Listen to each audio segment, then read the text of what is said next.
हमारे कार्यकर्ता सुबह 6 बजे घर गए हैं, रात भर जगे हैं उसे बनाने के लिए। बहुत मेहनत का काम होता है, तब जा कर के अंजाम दिया जाता है किसी काम को। तो हो सकता है कि मैं प्रवचन में इतना डूब जाऊं कि इनके लिए ना बोल पाऊं, इसलिए पहले इन्हें अपना आत्मीय आशीर्वाद प्रदान करता हूं। मुझे क्या है, मुझे तो आके बैठ के बोलना है और तुम्हें आके सुनना है। जिस पर होता है ना, साज से जो धुन निकली वो सबने सुनी है, और साज पर जो बीत रही वो किसको पता है। ढोलक पर क्या बीतती है वो ढोलक ही जानती है। लेकिन फिर भी बहुत सुंदर इन्होंने नियोजन किया है। मैं अपनी प्रसन्नता के साथ साथ आत्मीयता व्यक्त करता हूँ। और ये हमारा और तुम्हारा बहुत बड़ा सौभाग्य है, ये हमारी बहुत बड़ी किस्मत है कि हम आज़ाद देश में हैं और अपने आज़ाद वतन में आज आज़ादी के साथ अपनी बात रखने का हक पैदा किए हुए हैं। आज़ाद है हमारा, हजारों वर्ष गुलाम रहा हमारा देश, 75 वर्ष ही हुए हैं इसे आज़ादी का सांस लेने की। एक बात याद रखना अपने जीवन में हमेशा, आज पहला दिन है, राष्ट्र के लिए बोल रहा हूँ, देश के लिए बोल रहा हूँ, भारत के लिए बोल रहा हूँ, अपने हिंदुस्तान के लिए बोल रहा हूँ। ध्यान रखना, हिंदुस्तान कोई ज़मीन का टुकड़ा नहीं होता है, कोई भी देश ज़मीन का एक टुकड़ा नहीं है। कौन है भारत?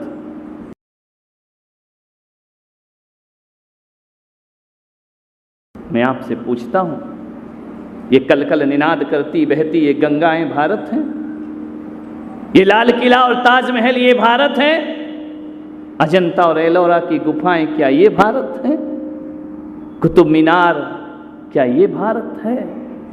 मान्यवर, मेरा भारत ये तो है ही, लेकिन एक बात ध्यान रखना, यदि भारत इन इमारतों को कहा जाएगा तो मेरा भारत एक पत्थर का स्थान बन जाएगा।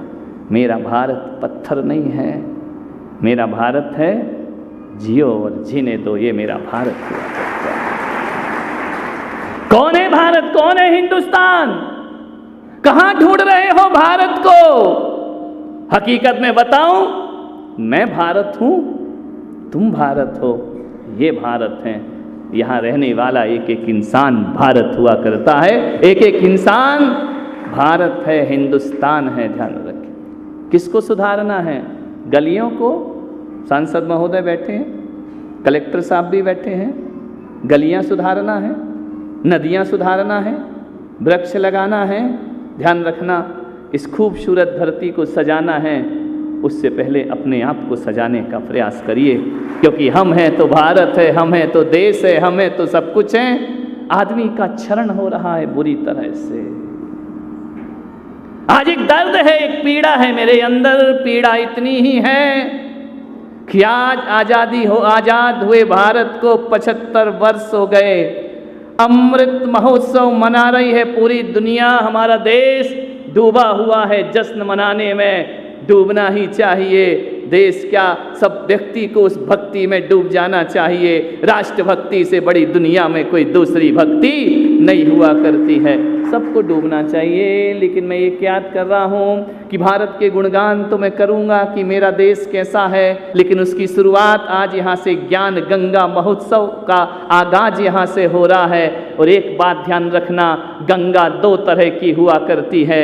एक गंगा वह है जो हिमालय से निकलती है, और एक गंगा वो है जो संत के हृदय से निकला करती है। दोनों में अंतर इतना ही होता है कि हिमालय से निकली हुई गंगा को पीने में मजा आता है, और संत के हृदय से निकली गंगा को जीने में मजा आता है।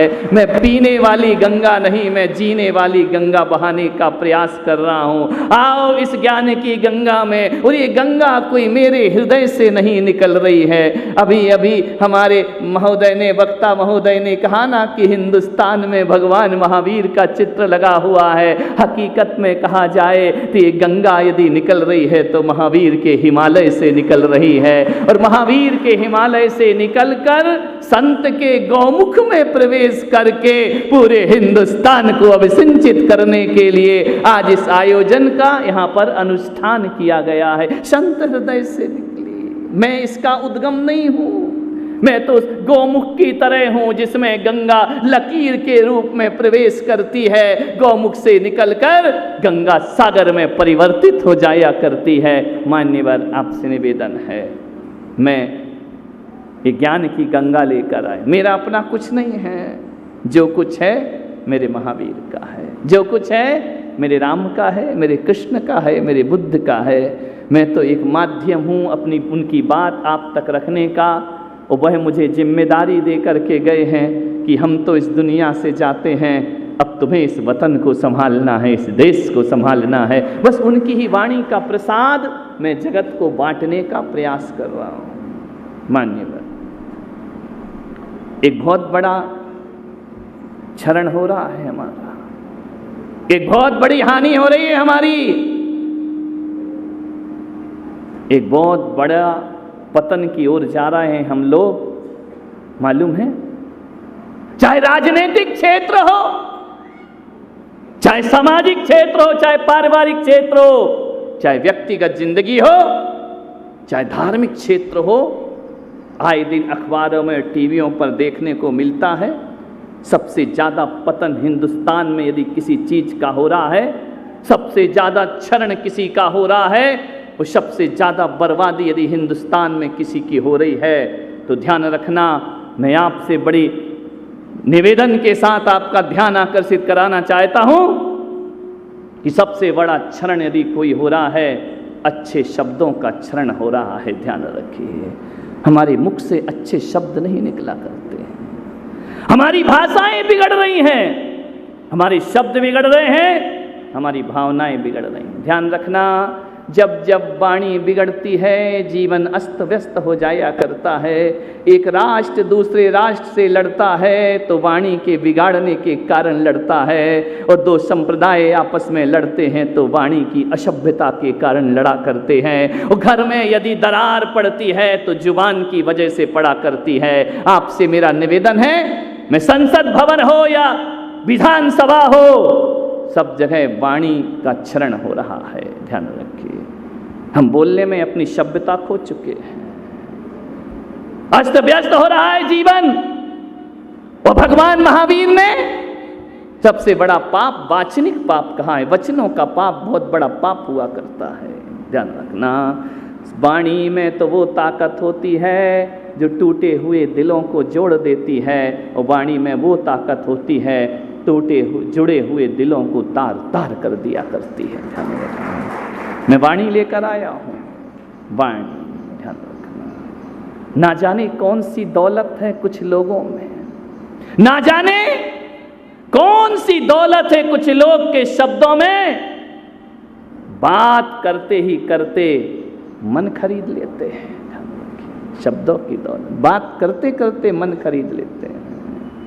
वाणी में सभ्यता पैदा करो। एक बात बड़ी निवेदन से साथ कह रहा हूं, हाथ में मोबाइल हो या ना हो, है मुझे कोई आपत्ति नहीं, लेकिन मैं पुलक सागर कहता हूं कि हाथ में मोबाइल हो या ना हो, चेहरे पर स्माइल जरूर होना चाहिए। चेहरे पर स्माइल होगी तो जिंदगी आनंद में परिवर्तित हो जाएगी। मान्यवर, एक ही निवेदन है, घर आए अतिथि को भोजन दिया करो। घर आए अतिथि को भोजन दिया करो। भोजन ना दे सको पानी दिया करो। घर आए अतिथि को भोजन दिया करो। भोजन ना दे सको तो पानी दिया करो, और पानी भी ना दे सको तो आसन दिया करो, और आसन भी ना दे सको तो मीठे बोल बोला करो, और मीठे बोल भी ना बोल सको तो चुल्लू भर पानी में डूब मरो। तो किस बात की जिंदगी हमारी, विचार करो। मीठे बोल भी नहीं दे सकते हो।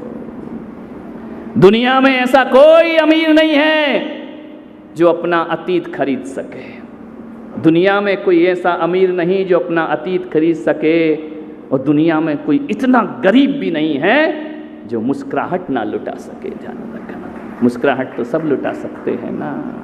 मान्यवर, आपसे निवेदन है, बड़ी विनम्रता के साथ वाणी की कीमत समझो।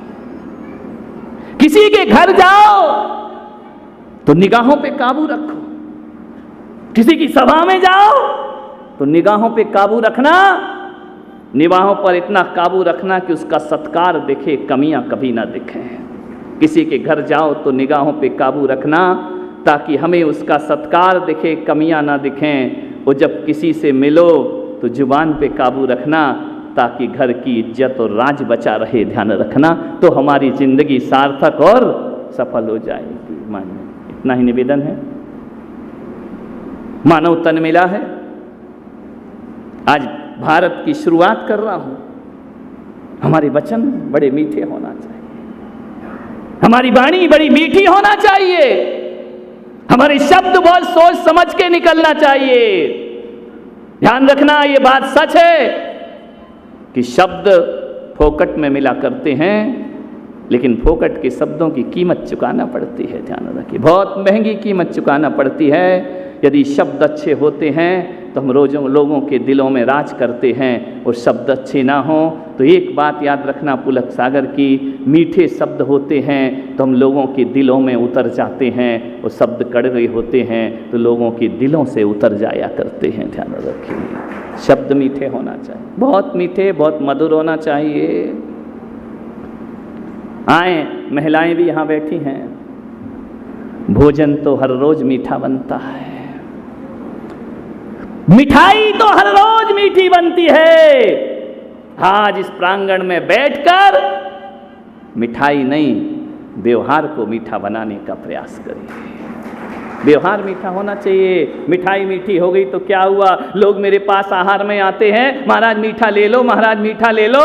मैंने कहा मीठा नहीं, मैं तीखा तीखा खाता हूँ और मीठा मीठा बोलता हूँ, और तुम लोग मीठा मीठा खाते हो और तीखा तीखा बोलते हो ना। मीठा खाना जरूरी नहीं है, एक चोट मीठा नहीं खाओ तो भी आनंद की जिंदगी चल जाएगी, लेकिन तुम तीखा बोलोगे तो जिंदगी को नरक बनने में ज्यादा देर नहीं लगा करेगी। ध्यान रखना, एक तोता होता है ना, तोता क्या करता है मालूम है? मिर्ची खाता है, हरी मिर्च, तोता हरी मिर्च खाता है और मीठा बोला करता है। कोयल खट्टा आम खाती है और मीठा बोला करती है। ध्यान रखिए, आपसे मेरा निवेदन है, तीखा खा के मीठा बोलो, मीठा खा के तीखा मत बोलिए। माननीय, मीठा बोलो, अच्छा बोलो, प्यार से बोलो, आनंद से बोलो, ऐसा बोलो सामने वाले के कान में मिश्री घोलो, बोलो तो हमेशा इतना मीठा बोलो। मीठा बोलने का प्रयास, क्या बिगड़ता है? किसी को तमीज से बोल दोगे, सभ्यता से बोल दोगे, तुम्हारा क्या चला जाए? कुछ लोग की आदत है मीन मेख निकालने की, कुछ लोग इतने सुधारवादी होते हैं, उनने ठेका रखा कि हम सुधार के रहेंगे। एक बात को 10 बार बोलोगे, 10 बार बोलोगे, सामने वाला एक बार शिकायत सुनेगा, एक बार आपकी सलाह सुनेगा, 10 बार सलाह दोगे सामने वाला सुनना नहीं चाहेगा। और मैं आपसे निवेदन करना चाहता हूं कि आप घर जाओ, अपने बच्चों की जब देखो तब कमियां निकालते रहो, तूने ऐसा नहीं किया, तूने वैसा नहीं किया, तूने ये नहीं किया, तूने वो नहीं किया। आप दुनिया तो छोड़ो, आपकी औलाद भी आपसे बात करना पसंद नहीं करेगी, और जब कोई बात होगी तो कहेंगे हाँ मम्मी मुझे मालूम था तू ऐसा ही बोलेगी, इसलिए मैं तुझसे बात नहीं करना चाहता हूं। और एक बाप बार बार बच्चों को टोकता है, बार बार उनकी कमियां निकालता है, बच्चा कहेगा पापा तुमसे बात करना बेकार है, खुद की औलाद ही बात ना करेगी। आपसे मेरा निवेदन है, इतना किसी के पीछे मत पड़ो, ज्यादा सुधारवादी मत बनो, ज्यादा दुनिया को बदलने का मत सोचो। अरे जब तक दुनिया खुद बदलने को तैयार ना हो जाए तब तक उसे बदलने का ख्याल है। घर को बदल रहे, पत्नी को, बच्चों को। कुछ लोगों को कुछ पसंद ही नहीं आता है, कुछ भी करो कुछ ना कुछ कमियां निकाल देते हैं। मालूम है, एक पति पत्नी थे, पति हमेशा गुस्सा, हमेशा गुस्सा, हमेशा गुस्सा, तू ये क्या बनाती है, तू वो क्या बनाती है। बेचारी भोजन बनाती। आज उसने सोचा जैसा पति चाहेगा वैसे ही बनाऊंगी। जब देखो तब झगड़ा, सब्जी अच्छी नहीं बनाई, अचार अच्छा नहीं बनाया, चटनी अच्छी नहीं बनाई, रोटी अच्छी नहीं बनाई। पत्नी तो परेशान हो गई कि आज जब बैठता है तब कमियां निकालता है, जब देखो तब मेरी कमियों को देखा करता है। पत्नी ने कहा एक काम करो, आज तुम जो जो कहोगे वही वही बनेगा। उस दिन पत्नी ने पूरे उसके मन का भोजन बनाया। वो जब भोजन बना के परोसा, पति ने खाया, बड़ा स्वादिष्ट भोजन लगा, लेकिन आदत तो वही पड़ी है। पत्नी को बोला कि बेवकूफ, इतना भी अच्छा बनाने की क्या जरूरत थी? आदमी की आदत तो देखो, उसका काम वही है कि कमी निकालेगा। अच्छा बनाए तो क्या जरूरत थी, और बुरा बनाया तो ऐसा बनाया। ये आदतें भी बंद करिए। ध्यान रखना, लोग कहते हैं कि नेताओं ने देश बर्बाद किया है, लेकिन मैं पुलक सागर कहता हूं 75 साल पुराना भारत देखना और आज का भारत देखना। देश ने उन्नति की है, देश ऊंचाइयों पर पहुंचा है, आज मजबूत भारत बन करके खड़ा हुआ है। किनकी बदौलत खड़ा हुआ है ये बात अलग है। दो चार हर जगह गड़बड़ होते हैं। 100 नारियल लाओगे तो 2-4 तो सड़े निकल ही जाते हैं, ध्यान रखना। लेकिन 2-4 सड़े के लिए 1000 अच्छों का अपमान नहीं होना चाहिए। ये जिंदगी का 75 साल पुराना भारत याद है क्या? बैलगाड़ी वाला भारत अंतरिक्ष में जा रहा है, ध्यान रखिए। सोचिए, चिट्ठी लिखने वाला भारत 1 सेकंड में सारी दुनिया को मुट्ठी में कर रहा है, ध्यान रखना। ये मेरे भारत का 75 साल में विकास हुआ है। विचार करिए। और आज इतनी आजादी से माताएं बहनें बैठी हैं, तो ध्यान रखना ये भारत की तरक्की का परिणाम हुआ करता है, ध्यान रखना। कहाँ ह्रास हुआ है? भारत का विकास हुआ है, भारत उन्नति पर पहुंचा है। कहाँ का भारत कहाँ? नितिन गडकरी लगे हुए हैं, 2 घंटे में यहाँ पहुंचा देंगे, 1 घंटे में वहां पहुंचा देंगे, 4 घंटे में वहां पहुंचा देंगे। और क्या तरक्की चाहते हो तुम लोग ये बताओ? क्या मोक्ष को ही नीचे उतार के रख दें ये लोग लाके? क्या स्वर्ग ही लाके यहाँ पर रख दें? किया तो है ना मेरे भाई, विकास तो हुआ है। पॉजिटिव सोच रखोगे, कहाँ का भारत कहाँ पहुँच गया, ध्यान रखना। सोचना है आपको, कितनी ऊंचाइयां हमने पाई हैं। मान्यता, बचनों में इतनी मिठास पैदा करो। ये राम, ये कृष्ण, ये बुद्ध, ये महावीर जब बोलते थे ना, तो दुनिया पागलों की तरह उनके पीछे भागा करते थे।